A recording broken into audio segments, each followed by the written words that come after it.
Sauvignon Blanc from Klein Constantia. Klein Constantia is getting specialized on top Sauvignon Blanc. They have a full range including the Métis, which is almost a French hybrid version of Sauvignon Blanc made in Constantia in these cool slopes. But we are now looking at the Estate 2020 Klein Constantia. What do you find in that glass, Cathy? Well, let's start with the color, because I always go color, nose, palette. Just make sure I don't forget something. So I think it's a pale light lemon color, and there's a slight green tinge to it. There's no gradation really between the rim and the center, so it's a monotone color throughout, indicative of its youth, I think. And there is still that slightly watery rim. The nose, intense.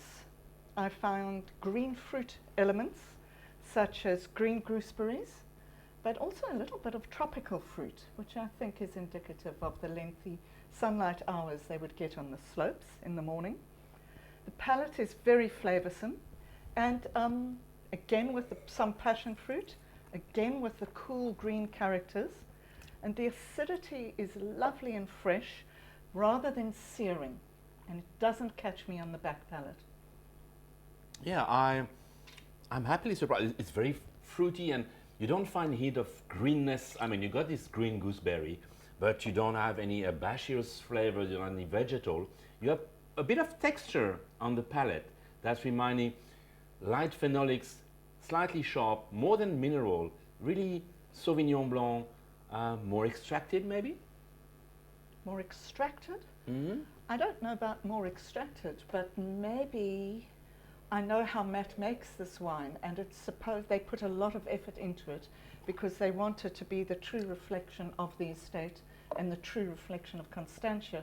So he selects various parcels during harvest and then obviously goes through the blending process once these have all fermented.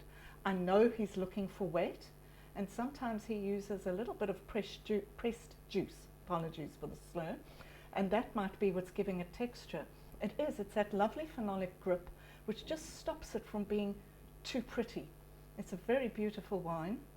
I think it does its job perfectly, showcasing Klein Constantia, and yet it's got a lot of interest. And as you highlight, from that phenolic grip.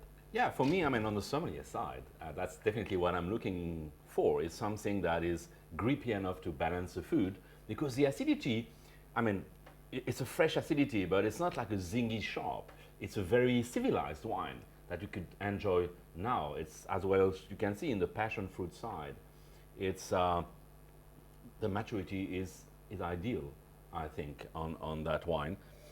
And what do you think about the alcohol, Cathy? Well, as a South African, we're used to drinking relatively high alcohol wines, so put that at about 14.5%. This, however, is only 13.5%, and I think it presents very well on the palate.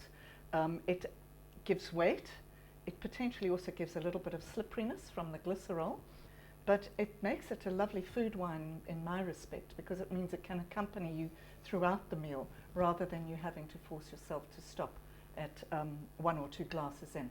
Yeah, and remember, if you serve the glass of wine or the bottle much colder, you will have more acidity perception, and therefore the alcohol perception will be lower. So make sure you don't serve it too cold, otherwise you might miss this indication on alcohol.